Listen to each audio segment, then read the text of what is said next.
কতদিন হয়ে গেছে তোমাদের দাদাভাই সেই দেখালাম না একদিন মানে রাত্রিবেলা এনেছিল পটলগুলো, দেখো পেকে গেছে। এই যে দেখি পটল দিয়ে কি বানানো যায়। ঠিক আছে, রান্না বান্না করতে হবে, সকালবেলা উঠে যেটুকু যে কাজকর্ম ছিল করলাম, বাসি কাজ। গুড মর্নিং সবাইকে, শুভ সকাল। কেমন আছো সকল বন্ধুরা? আশা করি সকলে অনেক ভালো আছে, সুস্থ আছে। আমি শরীর ভালো আছে, কিন্তু এই যে জ্বর ঠোসাটা এখানে হয়ে রয়েছে না, ওটার জন্য খুব মুখটা ব্যথা হয়ে আছে, এই জায়গাটা পুরো এবং ফুলে ব্যথা হয়ে আছে। এমনি শরীরটা ভালো আছে, আর এখন তো ওয়েদার চেঞ্জ হচ্ছে, একটু শরীর খারাপ হবে। তো চলো তোমরা সঙ্গে থাকো, সারাদিন কি করি না করি সব কিছু তোমাদের সাথে শেয়ার করবো। ঠিক আছে, আপাতত পটলটা কাটি। পটলটা এনেছে অনেকদিন, মাছ আলা এসছে দুটো তিনটে, সব তেলাপিয়া রুই মাছ। তোমরা তো দেখতেই পেলে গতকাল ভিডিওতে তেলাপিয়া মাছ করেছিলাম, তো সেই কারণে আজ আর নেবো না, দেখি কি করি। আর একটা মাছ আলা এসছে, দেখি কি মাছ নিয়ে এসছে। পটলের ছোলা বাটা খাই জানো। কি মাছ দাদা? না নেবো না, তেলাপিয়া রুই মাছ নেবো না, সব তেলাপিয়া রুই ভালো লাগে না।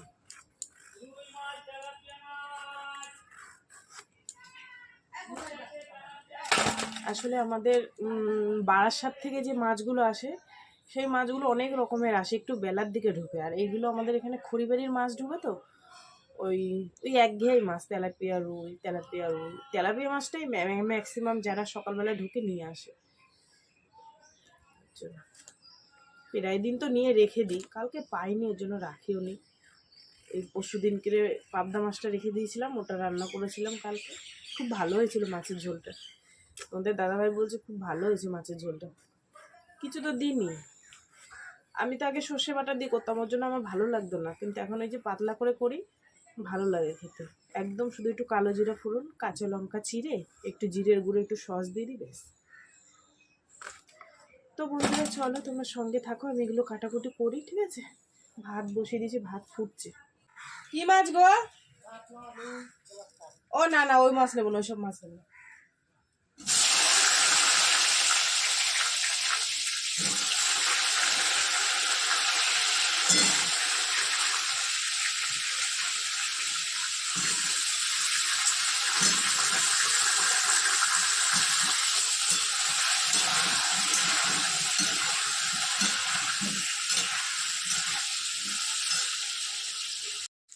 এই তো বন্ধুরা, এই দেখো পটলটাকে আলুটাকে আমি সুন্দর করে লাল লাল করে ভেজে নিয়েছি। ঠিক আছে, তো চলো পটলের তরকারি করবো, তো পটলটাকে না ভাজলে ভালো লাগবে না। আর এখানে দেখো এই যে মশলা নিয়ে নিয়েছি, এগুলো এবার দিয়ে দেবো।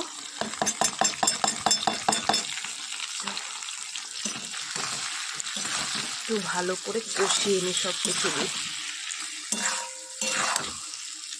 এর মধ্যে দিয়েছি একটু আদা রসুনের পেস্ট, সস, জিরের গুঁড়ো, লঙ্কার গুঁড়ো, আর হচ্ছে গিয়ে হ্যাঁ। তো যাই হোক চলো এটাকে ভালো করে এবার কষিয়ে নিই, তারপরে পরিমাণ মতন জল দিয়ে দেবো। ঠিক আছে, আর এই যে মেয়ের জন্য একটা ডিম ভেজে নিয়েছি, দুধ নিলাম, দুধটা এখন গরম করে। এই হচ্ছে মেয়ের টিফিন গুছিয়ে দিয়েছি, তো দেখো এখানে ডিমের অমলেট দিয়ে দিয়েছি, ভাত, আর এই হচ্ছে তরকারি। ঠিক আছে, তো চলো টাইম হয়ে গেছে, ওকে গুছিয়ে দিই। এখন সময় হয়ে গেছে 10:30, রান্না বান্না করে মেয়েকে টিফিন গুছিয়ে দিলাম, দেখতেই পেলে। আর এটা কি রান্না করেছি বলো তো বন্ধুরা? এটা আমি বানিয়েছি ফুলকপির ডাঁটা দিয়ে, মূলো দিয়ে, আর হচ্ছে গিয়ে তোমার আলু দিয়ে একটা শীতের চচ্চড়ি, পাঁচফোড়ন দিয়ে। এত টেস্টি হয়েছে, নামানোর আগে একটুখানি শুধু সামান্য পরিমাণ মতন চিনি দিয়ে দিয়েছি। তো তোমাদের দাদাভাই এই ফুলকপির ডাঁটা চচ্চড়ি ভীষণ ভালো খায়। চলো আর কি করেছি তোমাদের একটু দেখিয়ে দিই। দেখিয়ে তো দিয়েছে, এই যে কি বলে পটল আলুর তরকারি, শুধু একটু চিংড়ি মাছের অভাব। ঠিক আছে, আজকে এই দিয়েই খাবো, এই 2 পদে করেছি, আর একটুখানি দুধ জাল দিয়ে রেখেছি, এই যে। ঠিক আছে, এই দিয়ে আমাদের আজকে রাত, মানে রাত বলি না, দুপুরে খাবার দাবার। চলো এবার যে কাজকর্মগুলো আছে সারি। আর এটার মধ্যে ভাত আছে, মেয়েকে টিফিন দিয়ে দিলাম। আমাদের সমাজটা কত আজব, হ্যাঁ। যদি একটা ছেলের পর একটা মেয়ে হয় তাহলে খুব ভালো, যদি একটা মেয়ের পর একটা ছেলে হয় তাহলেও খুব ভালো। আর যদি আবার একটা ছেলের পর একটা ছেলে হয় তলেও খুব ভালো, কিন্তু যদি একটা মেয়ের পর একটা মেয়ে হয় তাহলে তার থেকে খারাপ পৃথিবীতে কেউ নেই। সে মায়ের অনেক কথা শুনতে হয়, ঠিক আছে, সমাজে কত কথা বলে। তাই তোমাদেরকে বলছি কেন, আজকে এক দাদা তার ছেলের বউর সাথে অশান্তি হয়েছে, তাই বলছে যে তুই অনেক ভালো আছিস, তোর দুটো মেয়ে আছে। তাই শুনেও ভাল লাগলো যে শেষমেশ কথাটা তো বলেছে যে আমি অনেক ভালো আছি।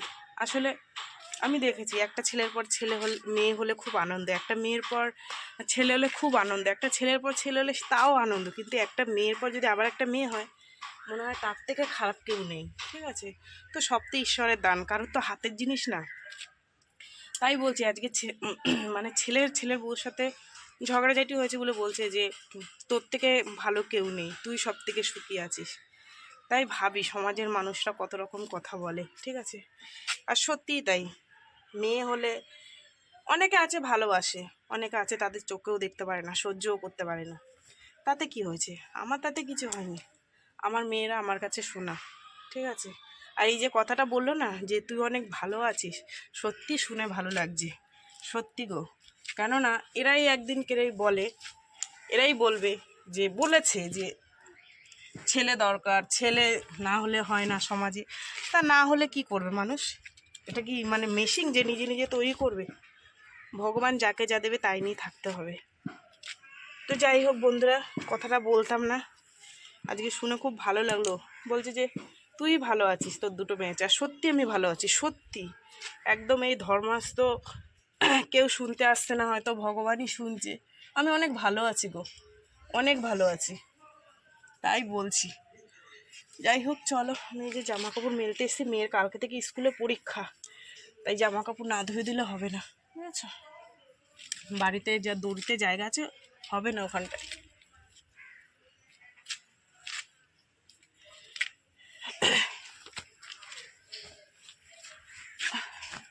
কত ভোরবেলা আজকে তোমাদের দাদাভাই কাজে গেছে গো,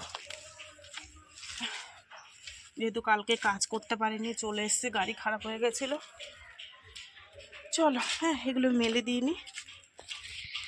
জামা কাপড় মেলে দিয়ে চলে এসেছি ঘর ঝাড় দিতে। সকালবেলা মেয়ে একবার দিয়েছে, তাও আমি আবার ওই স্নান করতে যাব, তো ভাবলাম যে না আমি একটু ঝাড় দিয়ে দিই। তো ঘর ঝাড় দিয়ে বারান্দা ঝাড় দিয়ে চলে এসেছি এই যে বাইরে ঝাড় দিতে। আর তোমাদেরকে তো আমি বলি যে 3 রাস্তার মোড় এত পরিমাণে ধুলো আর এত পরিমাণে পাতা পোতা বাড়ির মধ্যে পড়ে আসে, তোমাদের কি বলবো। তার মধ্যে এখন বাড়িতে দিয়েছি দোকান, আর তো জানোই দোকানে লোক আসে, পায়ে পায়ে করে ধুলো আসে। তারপরে বাচ্চা কাচ্চা তো দেখোই আমার বাড়ির সামনে সবসময়ই থাকে। তো ভাবলাম যে না একবারে ঝাড়ফাড় দিয়ে পরিষ্কার করে নিই, রাস্তাটাও প্রচুর নোংরা হয়েছে। তো আগে ভাবলাম বাড়ির সামনে একটা ঝাড় দিয়ে নিই, তারপরে যাব রাস্তায়। আর রাস্তার তো যা অবস্থা, চলো তোমাদেরকে একটু দেখাই। আর আজ হচ্ছে স্ট্যান্ডের মধ্যে আমি ফোনটা লাগিয়ে নিয়েছি, ওই যে বললাম না দিদির ছেলে আমাকে স্ট্যান্ডটা দিয়েছে, তো এই স্ট্যান্ডের মধ্যে আমি ফোনটা লাগিয়ে নিয়ে বেশ ঝাড় দিচ্ছি। আজকে আর কাউকে ধরতে হয়নি, সুন্দর করে নিজে চালিয়ে নিজের মতন করে আজকে ঝাড় দিচ্ছি, বেশ ভালোই লাগছে। একটা স্ট্যান্ড থাকলে সুবিধা হয়। তো এতদিন ছিল না, মানে মেয়েকে বলতাম বা কাউকে বলতাম তো সবাই ধরে দিত, আজ আর কাউকে বলতে হয়নি, নিজে নিজে স্ট্যান্ড লাগিয়ে বেশ সুন্দর দেখো ঝাড় দিয়ে দিচ্ছি। চলো, ঝাড় দেওয়া প্রায় আমার কমপ্লিট হয়ে গেছে। তারপরে ঝাড় দেওয়া কমপ্লিট করে চলে এসেছি মুছতে। আর আজ আমি ঘরটা মুছিনি, ঘরটা তো সুন্দর করে ঝাড় দিয়ে দিয়েছি। তোমাদেরকে বললাম এই যে রান্নার জায়গাটা, এখানে তো জানো তো তেল মশলা পরে, তো রান্না করতেই হবে, মানে রান্নার জায়গাটা আমার মুছতেই হবে। তো সেই কারণে আমি বালতির মধ্যে একটু শ্যাম্পু নিয়ে নিয়েছি, নিয়ে আর একদম ভাবলাম যে গ্যাস উনুনটা মুছে তারপরে নিচটা মুছে। সিঁড়িটা প্রচুর পরিমাণে ধুলো হয়েছে, আর বৃষ্টি তো ওই হালকা ছিটাফোঁটা কদিন আগে হয়েছিল, সেই থেকে আর ধোয়া হয়নি। তো ভাবলাম যে না ভালো করে একটু মানে সার্ফ দিয়ে ভালো করে ধুয়ে নিই। তো এখানে দেখো প্রথমে আমি বারান্দাটা ভালো করে মুছে নিচ্ছি, তারপরে এই সিঁড়ি দুটো ভালো করে সার্ফ দিয়ে, ওই সার্ফ না শ্যাম্পু জল দিয়ে ভালো করে মুছে নেবো, ঠিক আছে। তারপরে কতগুলো বাসন আছে সেগুলো ধোবো, ধুয়ে ভাবলাম যে আজকে না একটু গরম জল দিয়ে স্নান করবো, কারণ প্রচণ্ড ঠান্ডা লাগছে, ঠান্ডা লেগে রয়েছে, আর তার মধ্যে এমনিও ঠান্ডা লাগছে। তো চলো ঝটপট করে আমি এখন সিঁড়িটা মুছে নিই, তারপরে বাসন দিয়ে স্নান করবো। বন্ধুরা বসে পড়েছি বাসন ধুতে, আর আমি এখন ভয়েস দিতে গিয়ে দেখছি যে তোমার মানে তুলসী পাতাটা এমনভাবে ক্যামেরার সামনে পড়ে আছে, সে আর কি বলবো তোমাদেরকে। যাই হোক, তখন তো আর আমি দেখিনি, খেয়াল করিনি, আমি বাসন মাজছিলাম। তো দেখো যত বাসন কোসন ছিল নিয়ে বসে পড়েছি, এগুলো মাজবো মেজে। আর আমি কিন্তু হ্যাঁ একটু গরম জল বসিয়ে দিচ্ছি একদম আস্তে করে দিয়ে। তো এই বাসন কোসন ধোবো, ধুয়ে তারপরে কলতলা পরিষ্কার করব, তারপরে হচ্ছে গিয়ে আমি স্নান করব, ঠিক আছে। গরম জল দিয়ে, ওই যে তোমাদের বললাম না যে রাত্রে রাত্রে জ্বর হচ্ছে, আর জ্বর মানে কি বলবো, মানে ঠোঁটে এত বড় একটা জ্বর ঠোসকা হয়েছে, সে মানে একটু ঝালঝোলও খেতে পাচ্ছি না, এতটা ব্যথা হচ্ছে। আর ঠোসকা ঠোসকা পড়েছে তো জানোই যে জ্বর ঠোসা হলে আর কি যা হয়।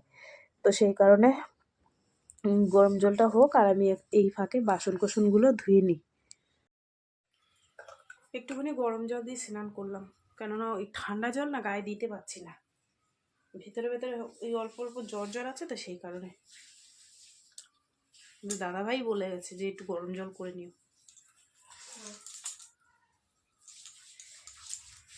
বাড়িতে ছোলার ছাতু নিয়ে আসে, সঙ্গে সঙ্গে মেশিনে ভাঙিয়ে দেবে, 1 কেজি 120 টাকা। কিন্তু ওর মধ্যে না একটু একটু ভুসি থাকে, জানো তো, খেতে ভালো লাগে, ভুসি থাকে ওর মধ্যে। মাঝে একদিন নিয়েছিলাম 1 কেজি, কেউ খেতে চায় না, ওই লাস্টে আমারই খেতে হয়। 1 কেজি ছাতু তো অনেকটা ছাতু হয়, তো ওই লাস্টে আমারই খেতে হয়। আমার অতটা ভালো লাগে না ছাতু, মন মর্জি, যদি একটু ভালো লাগে, যেদিন ধরো মন চাইলে একটু খেলাম, ওই দিন করে খেলাম, ব্যাস। মেয়েকে বললাম মনে হয় বাড়ি আছি যখন একটু ঠাকুরটা দিয়ে দে, কালকে ঠাকুরের জন্য ফল নিয়েছি, একটু কেটে কুটে দিয়ে দে। দাদাভাইকে ফোন করলাম, বলছে একটু দেরি হবে যেতে, যেহেতু কালকে যাইনি কাজে, সেই কারণে। ঠিক আছে,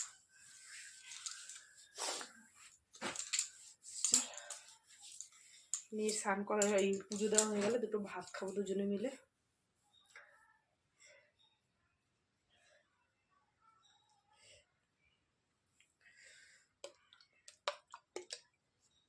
কালকে আবার পরীক্ষা মেয়েদের, কানের মধ্যে সর্ষের তেল দিতে হয়, তাও এই তেল দিয়ে দিলাম, যাকে হাতের সামনে যেটা বেশি সেটাই দিয়ে দিলাম। শুভ সন্ধ্যা বন্ধুরা, সন্ধে হয়ে গেছে অনেকক্ষণ। পাউরুটি, রুটি আমি রাখি না, রুটি নষ্ট হয়ে যায় বলে। তো বন্ধুরা সন্ধ্যে অনেকক্ষণ হয়ে গেছে, সন্ধ্যে টন্ধে দেখিয়ে এই যে মেয়েকে বললাম একটু চা বানিয়ে দিতে, আমাকে লিকার চা বানিয়ে দিয়েছে, আর ও আবার কফি বানিয়েছে। তো দেখো কফিটা আর্ধেকটা খেয়েছে, দেখাতে পাচ্ছি না আমি ঠিক মতন, দেখতে পাচ্ছ না, একটুখানি পড়ে রয়েছে তাহলে। তো এইটাই আমাকে দিল, বলছে মা আমি আর খাবো না, দেখো ক্যামেরা ধরেছে বলে সরে গেছে। কালকে থেকে পরীক্ষা, তার সঙ্গে দাদাভাই এসে একটু ঘরে শুয়েছে, তাই আমি বললাম একটু পরে গিয়ে পড়তে বসি, কালকে আবার পরীক্ষা আছে। মেয়েটাকে ফোন করবো, কিছু মাল আনতে হবে দোকানের, ঠিক আছে, ফেলে দেবো, কতটা দুধ দিয়ে বানিয়েছে, ভালোই বানিয়েছে কফিটা, হেবি সুন্দর চা বানাতে পারে, কফি বানাতে পারে। জামাইবাবুরা খেয়ে খুশি হয়ে যাবে, কতগুলো জামাইবাবু জানো, কটা জানিস দিয়ে, অনেকগুলো, প্রায় 6টা 7টা, 6টা 7টা জামাইবাবু হয়ে রয়েছে, এখনো বাকি আছে। চলো তোমাদের সাথে পরে কথা বলবো, তোমাদের দাদাভাই ঘরে আবার একটা ফোনে। এখন বাজে 8:30, এখন যাব রান্না করতে, করব রুটি, 3 জনার রুটি হবে, আর ভাত আছে, ছোটো মেয়ে ভাত খাবে, রুটি খাবে না, রুটি। আর এই হচ্ছে সেই কালকের বেগুন, বেগুন পোড়াবো, এটাকে সুন্দর করে তেল মাখাবো, মাখিয়ে গ্যাসের উপর চাপাবো, কাঁচা লঙ্কা পেঁয়াজ দিয়ে এটাকে সুন্দর করে মাখবো, ঠিক আছে। তো চলো তোমরা সঙ্গে থাকো, রাত্রের রান্নাটা আমি তোমাদের সাথে শেয়ার করি না, ঠান্ডার মধ্যে না ভালো লাগে না, কিন্তু পুরো ঠান্ডাটা দিতে। তো চলো রান্না করে নিই, তারপর তোমাদের দেখাবো, ঠিক আছে। এখন আটা মাখবো, রুটি করবো, আর বেগুন পোড়া, কি ঠান্ডা দেখো। এখন বাজে 9:30, তো আমার রান্না বান্না কমপ্লিট, রুটি করা, আর এই হচ্ছে এই বছরের স্পেশাল বেগুন ভর্তা, ঠিক আছে, তো চলো বন্ধুরা, সারাদিন কি করলাম না করলাম সব কিছু তোমাদের সাথে শেয়ার করলাম। তো ভিডিওটা কেমন লাগলো অবশ্যই জানিও, যদি ভালো লাগে লাইক করো, কমেন্ট করো, শেয়ার করো, চ্যানেলটিতে সাবস্ক্রাইব করো। তোমরাও ভালো থেকো, সুস্থ থেকো, দেখা হবে আগামীকাল আবার একটা নতুন ভিডিওর সঙ্গে। আজকের মতন সবাইকে টাটা, কিন্তু দিতে পারছি না, হাতে বাটি আছে। ঠিক আছে, আর এরপর আমার আর কোনো কাজকর্ম নেই, দোকান বন্ধ করব, খেতে দেবো, নিজেও খাবো, বিছনা করবো, শুয়ে পড়বো। ঠিক আছে, তো আর কি দেখাবো তোমাদের, আবার কালকে দিয়ে শুরু হবে। ঠিক আছে, তো চলো এই যে দেখাই, একটুখানি দাঁড়াও। আর একদিন শুনতে পাচ্ছি আমার হচ্ছে স্পেশাল রুটি, কটা রুটি হয়েছে আমি জানি না, 13টা না 14টা। আর এই হচ্ছে বেগুন ভর্তা, ধনে পাতা পাইনি গো, সবজি এলাকে জিজ্ঞেস করলাম, বলছে নেই। যাই হোক, পোড়া লঙ্কা দিয়ে মাখিনি, তোমাদের দাদাভাই খাবে না, পেট জ্বালা করবে, কাঁচা লঙ্কা দিয়ে আর পেঁয়াজ দিয়ে মেখেছে। ঠিক আছে, তো যাই হোক চলো, এই আমাদের রাত্রে খাবার দাবার। তো সবাইকে টাটা, সবাই খুব ভালো থেকো, সুস্থ